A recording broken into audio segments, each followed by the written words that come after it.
The Soldiers of Ares, Chapter 32. They kept on driving across the pastures. They stopped by a small town on their way.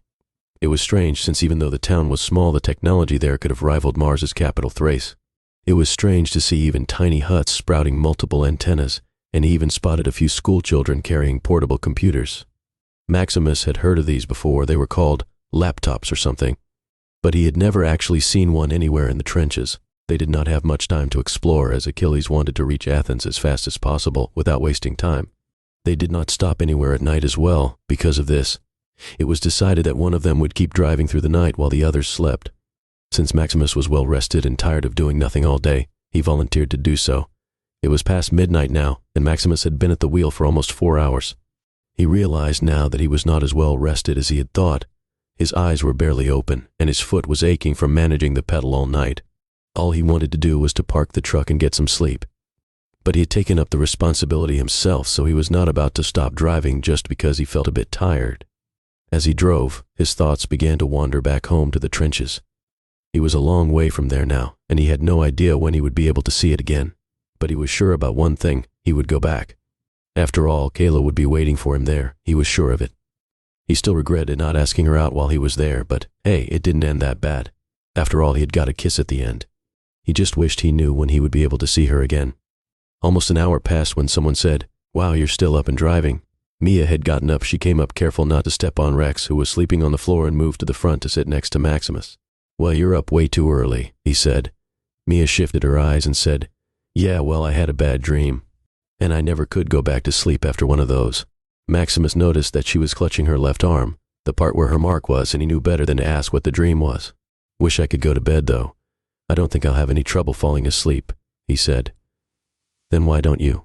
I could take over for a while," Mia suggested. "What, you?" he said. Mia frowned at this. "And why are you so surprised? Is it because I'm a girl?" "No, but it is because you're kind of young. How old are you anyway?" He said. "I'm not that young, you know. I'm nearly your age. Almost 15 and a half, I think," she said. "You think?" he asked. Mia hesitated a bit before saying anything. "Yeah, well, I was stuck in a place where I didn't exactly celebrate any birthdays, all right, and I'm not sure on how long I was kept there. So yeah, my timeline is a bit hazy." Maximus didn't know what to say to this, but it was clear from her tone that she didn't stay at that place by choice. They remained silent for a while. Then he said, "So you want to drive or what?" They stopped to the side to switch seats. Maximus didn't go to sleep just yet. He wanted to make sure that Mia actually knew how to drive.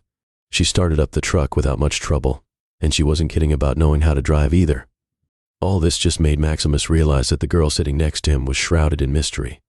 The worst part was she had made it clear that her past was an off-limit topic. But he couldn't just let all this go. He had to ask something. "So, why do you want to go to Athens so badly anyway? You at least owe me that." "Actually, I don't owe you anything," she said. Maximus decided to drop the subject. Fine, he thought to himself. If she didn't want to share, it was okay. It was her life, after all. He was just about to get up and go to sleep when she said, "If you really want to know, part of the reason I want to get into Athens is because of Aegis." Maximus sat down again, the energy shield thing which Daedalus told us about. "Why, you expect an airstrike on your head?" "Haha, very funny. Aegis is not just a shield against physical attacks, you know. It also blocks unauthorized communication channels and traces even magical ones," she said. "So what, someone's trying to trace you?" he asked. She hesitated to speak again, like just talking about it was bad luck. "Look, I got some people after me, all right. Some bad people. And Athens is kind of like the safest place I can be from them," she said. Maximus nodded to this.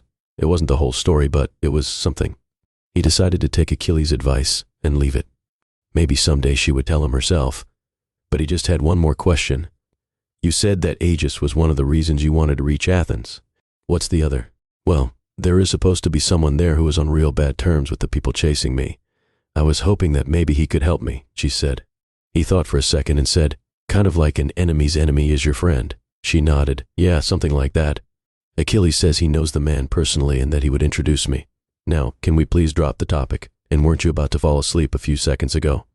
Maximus knew that asking her anything more would be useless. "All right, if you can handle it, then I'm off to bed," he said. She nodded, and Maximus went to the bed below Hedger's, and he fell asleep almost immediately. Maximus woke up late again the next day. He was a bit disappointed that the voice hadn't paid him a visit yet. He woke up to see Achilles back on the wheel and the rest of them sitting around the truck. It was nice to see that no one was sleeping for a change. The day went past uneventfully, and Maximus wasn't complaining. Because an eventful day probably meant confronting a barbarian king who rode around with man-eating horses, not to mention the troops under Captain Sharp's command. But it was easy to see that everyone was tired of being cooped up in the truck all day. The only time they stopped was to refuel at gas stations.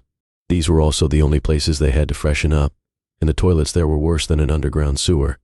But they had no choice but to keep moving to Athens. The sad part was, they were only halfway there.